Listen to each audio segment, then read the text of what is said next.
عزت ذلت تیرے ہاتھ. بولیے نا واپس سے سنا.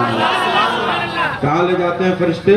آسمان کی طرف. یعنی یہاں پر بیٹھ کر بندہ درود پڑھتا ہے تو فرشتے مقرر ہیں، اس فرشتے آپ کے درود کو وصول کر آسمان کی طرف لے جاتے ہیں. اور آسمان میں جتنے بھی فرشتے ملتے ہیں ان تمام فرشتوں سے یہ فرشتہ کہتا ہے کہ اس بندے کے لیے دعائے مغفرت کرو، اس بندے کے لیے رحمت کی دعا کرو، اس نے فلاں گاؤں میں بیٹھ کر مصطفیٰ پر درود پڑھا ہے، اس نے فلاں بستی میں بیٹھ کر مصطفیٰ پر درود پڑھا ہے. اب بندہ یہاں بیٹھ کر درود پڑھتا ہے، فرشتے آسمان میں اس کے لیے رحمت کی دعائیں کرتے ہیں، فرشتے آسمان میں اس کے لیے مغفرت کی دعائیں کرتے ہیں. اور بس اتنا ہی نہیں، فرشتے درود لے کر رب کی بارگاہ میں پہنچتے ہیں. کہاں پہنچتے ہیں؟ بولیے نا زور سے، کہاں پہنچتے ہیں؟ رب کی بارگاہ میں. جب رب کی بارگاہ میں فرشتے درود لے کر پہنچتے ہیں تو رب کہتا ہے اس درود کو میرے حبیب کی قبر تک پہنچا دو. رب کہتا ہے اس کے درود کو میرے حبیب کی قبر تک پہنچا دو. وہ فرشتے مصطفیٰ کی قبر پر وہ درود کو پہنچاتے ہیں. وہ فرشتے مصطفیٰ کی قبر تک جب درود کو پہنچاتے ہیں تو مصطفیٰ ان کے لیے بھی اور ان کے باپ کے لیے بھی رحمت کی دعائیں کر دیا کرتے ہیں، مغفرت کی دعائیں کر دیا کرتے ہیں. بڑے خوش نصیب ہیں ہمارے حاج مولانا عبد الجبار صاحب جو عمرہ کے لیے تشریف لے جا رہے ہیں. وہ مدینہ کی سرزمین، وہ حسین فضا. میرے آقا میرے امام احمد رضا خان فاضل بریلوی علیہ رحمہ فرماتے ہیں وہ کمال حسن حضور ہے کہ گمان نقص جہاں نہیں، یہی پھول خار سے دور ہے، یہی شمع ہے کہ دھواں نہیں. میرے امام فرماتے بخدا خدا کا یہی ہے در، نہیں اور کوئی مفر مقر، جو وہاں سے ہو یہی آ کے ہو، جو یہاں نہیں تو وہاں نہیں. وہ کمال حسن حضور ہے. جب مصطفیٰ کی تعریف میرے امام نے کی تو اس انداز میں کی، فرمایا وہ کمال حسن حضور ہے. فرمایا مصطفیٰ کا حسن ایسا ہے، مصطفیٰ کی خوبصورتی ایسی ہے، مصطفیٰ کا جمال ایسا ہے کہ نقص اور عیب تو دور کی بات، نقص اور عیب کا گمان بھی نہیں ہو سکتا. محبت سے بولیے نا، محبت سے. نقص اور عیب کا گمان بھی نہیں ہو سکتا.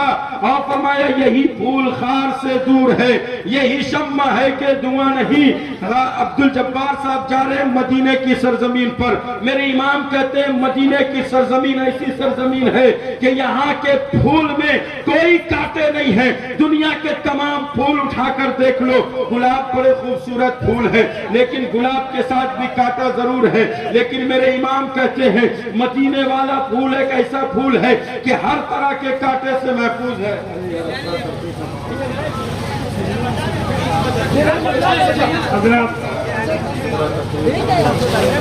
اچھا بٹھا رہے 2 منٹ میں بچھا لیجیے.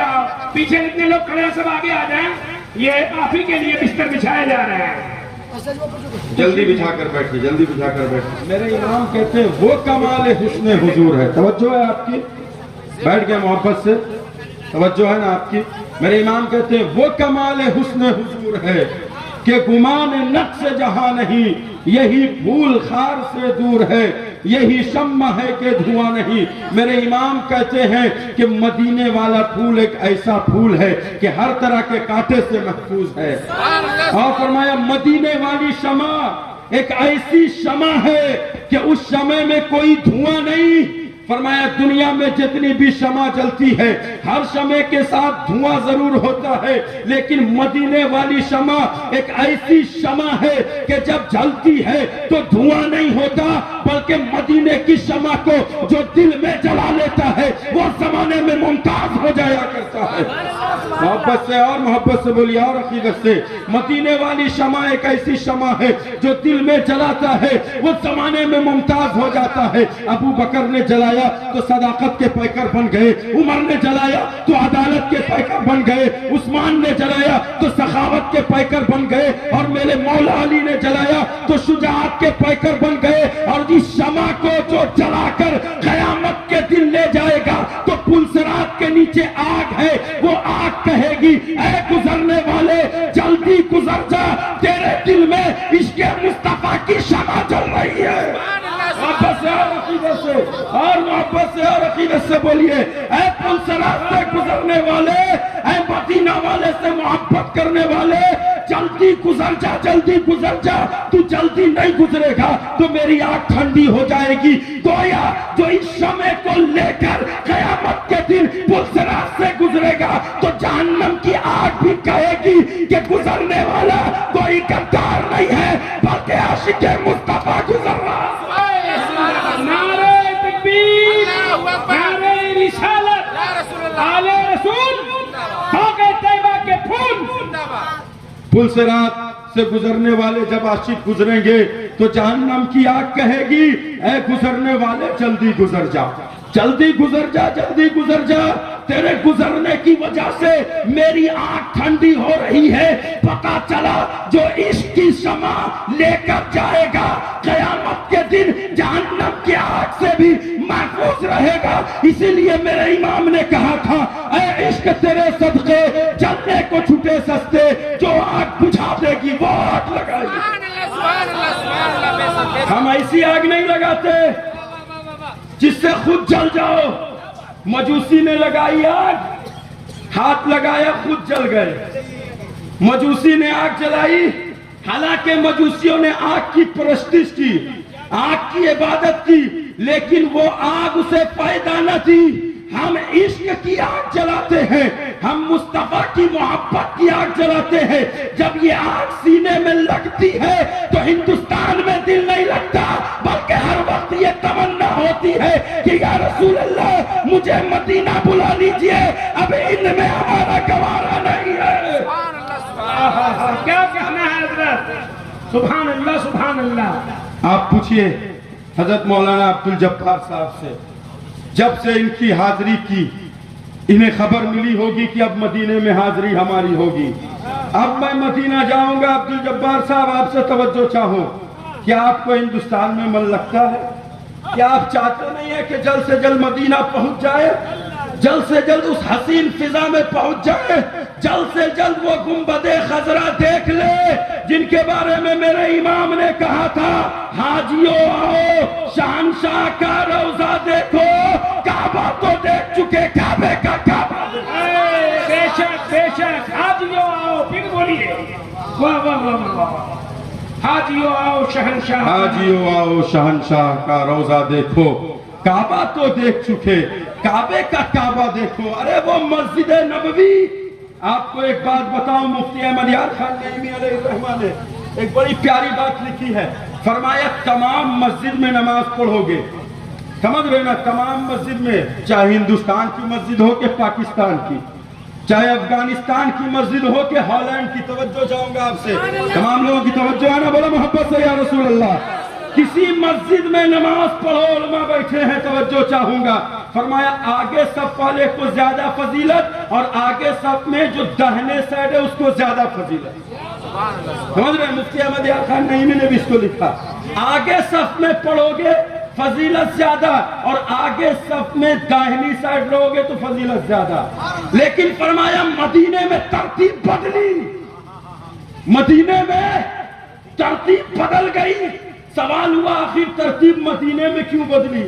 ہندوستان میں وہی ترتیب، پاکستان میں وہی ترتیب، افغانستان میں وہی ترتیب، الغرض دنیا کے کسی مساجد میں چلے جاؤ ترتیب نہیں بدلے گی، دائیں سائڈ والے کو زیادہ فضیلت، پھر بائیں سائڈ والے کو، پھر پیچھے والے کو۔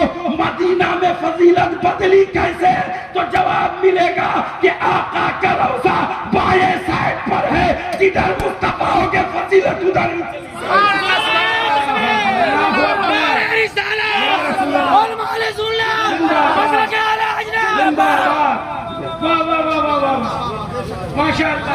بائیں سائڈ فضیلت مسجد نبوی میں زیادہ۔ جواب دینے والوں نے جواب دیا کہ تمام مسجد کو فضیلت ملی ہے تو مصطفیٰ کے قدم سے، اس لیے کہ ساری کائنات کی تخلیق ہی مصطفیٰ کے صدقے ہوئی ہے، مصطفیٰ کے صدقے آدم ہے، مصطفیٰ کے صدقے شیش آئے، مصطفیٰ کے صدقے زکریا آئے، مصطفیٰ کے صدقے یحییٰ آئے۔ حضرت جابر نے پوچھا تھا یا رسول اللہ سب سے پہلے اللہ نے کس کی تخلیق فرمائی؟ تو رب نے کہا تھا یا مصطفیٰ نے کہا تھا یا جابر ان اللہ تعالی قد خلق قبل الاشیاء نور نبیک من نورہ۔ اے جابر سب سے پہلے تیرے حبیب کی تخلیق ہوئی، تیرے حبیب کے نور کو پیدا کیا گیا۔ اس وقت نہ آدم بنے تھے، نہ شیش بنے تھے، نہ زکریا کی تخلیق ہوئی تھی، نہ یحییٰ کی پیدائش ہوئی تھی۔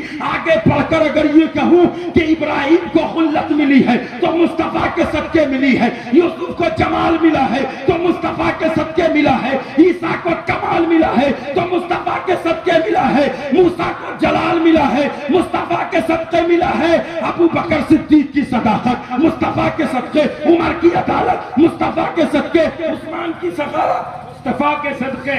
نعرہ تکبیر! پورا مجمع ہاتھ اٹھا کر جواب دے۔ نعرہ تکبیر! نعرہ رسالت! سید کامران حسین صاحب قبلہ زائر مکہ مدینہ! نعرہ تکبیر! نعرہ رسالت! محبت سے بولیے یا رسول اللہ، اور محبت سے بولیے یا رسول اللہ۔ تو مصطفیٰ نے جواب دیا تھا کہ سب سے پہلے میرے نور کی تخلیق ہوئی اور میرے ہی نور سے سب بنائے گئے، سب بنائے گئے، آدم بنے، شیش بنے، زکریا بنے، یحییٰ بنے۔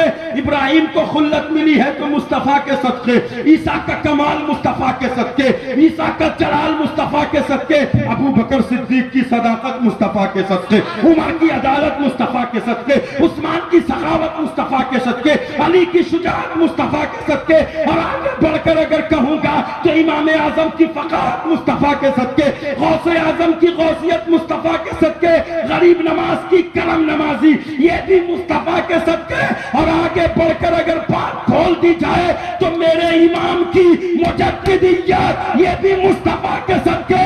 جب کرم غلاموں پر ہوتا ہے تو غلام غداری نہیں کرتا بلکہ غلام نظریہ دیتا ہے، وہ جو نہ تھے،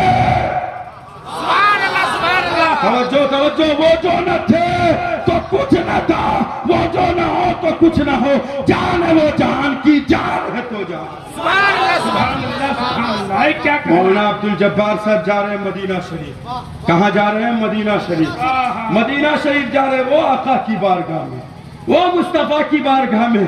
ارے ہم جب مدینہ جاتے ہیں تو میرا نظریہ یہ ہے کہ ہم مدینہ جائیں گے، آقا سے مانگیں گے، آقا عطا کر دیں گے۔ دنیا مانگتے ہو، دنیا مانگ لو، آخرت چاہیے تو آخرت بھی لے لو، کیونکہ رب نے کہہ دیا اِنَّا أَعْطَيْنَاكَ الْكَوْثَرَ، اے محبوب ہم نے آپ کو کوثر دے دیا، کوثر دے دیا۔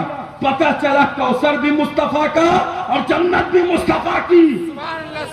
اب اگر کوثر سے پینا ہے تو مصطفیٰ کے پاس آؤ، اور جنت چاہیے تو مصطفیٰ سے لے لو۔ اور مدینہ جا رہے تو ایک بات بتا دوں، حضرت مولانا عبد الجبار صاحب یا جو بھی مدینہ جائیں، ایک عقیدہ یاد رکھیے، ایک نظریہ یاد رکھیے، جب آقا کی بارگاہ میں جاؤ تو صرف فوٹو نہ لیتے رہو۔ بعض لوگ ایسے پہلے، بعض لوگ ایسے کرتے ہیں مدینہ آ گئے، فوٹو لے کر کے، ویڈیو بنا کے، لائیو کر کے، یہ نہیں کرنا ہے۔ وہ مصطفیٰ کا در ہے، جہاں بے ادبی ہوگی اور گستاخی ہوگی تو قرآن کہتا ہے ان تحبط اعمالکم، تم جتنے بھی عمل کرو اعمال غارت کر دیے جائیں گے، اعمال برباد کر دیے جائیں گے۔ پھر کیسے آنا ہے مصطفیٰ کی بارگاہ میں؟ ادب بتایا جائے، ادب سکھایا جائے تو آؤ امام مالک سے پوچھتے ہیں۔ امام مالک سے سوال کیا تھا اس زمانے کے بادشاہ نے کہ دعا کدھر مانگو؟ وہاں جائیں گے تو اس پر بھی مناہج ہوگی کہ آنے نے ادھر دعا مت مانگو۔ امام مالک سے سوال ہوا دعا کدھر مانگو، ادھر مانگو یا ادھر مانگو؟ توجہ ہے آپ کی؟ آقا کی طرف مانگو یا کعبے کی طرف مانگو؟ یعنی کعبے کی طرف چہرہ کروں یا آقا کے روضے کی طرف چہرہ کروں؟ کدھر چہرہ کروں؟ تو امام مالک نے جواب دیا تھا اس زمانے میں کیف تولی عنہ وہو وسیلتک ووسیلت ابیک آدم، فرمایا تھا تو چہرہ کعبے کی طرف کیسے کرے گا؟ ارے تیرے باپ آدم کی توبہ قبول ہوئی تھی تو یہ بھی مصطفیٰ کا صدقہ تھا۔ سبحان اللہ۔ تو چاہتا ہے کہ چہرہ ادھر کرے، نہیں، چہرہ مصطفیٰ کے طرف کر، تو پھر پھر میرا امام کہتا ہے حاجیو شہنشاہ کا روضہ دیکھو، کعبہ تو دیکھ چکے، کعبے کا کعبہ دیکھو۔ اس لیے مصطفیٰ کی بارگاہ میں جائیے تو ادب کا خیال ضروری ہے، احترام آپ کو کرنا ہے، ورنہ یاد رکھیے ہمارا جانا کہیں حقارت نہ ہو جائے۔ اس لیے بہت پھونک کر سنبھل کر قدم رکھنا ہے۔ بات بہت ساری ہے، وقت کم ہے، پھر موقع ملا انشاءاللہ گفتگو ہوگی۔ استغفر اللہ ربی من کل ذنب و اتوب الیہ۔ السلام علیکم۔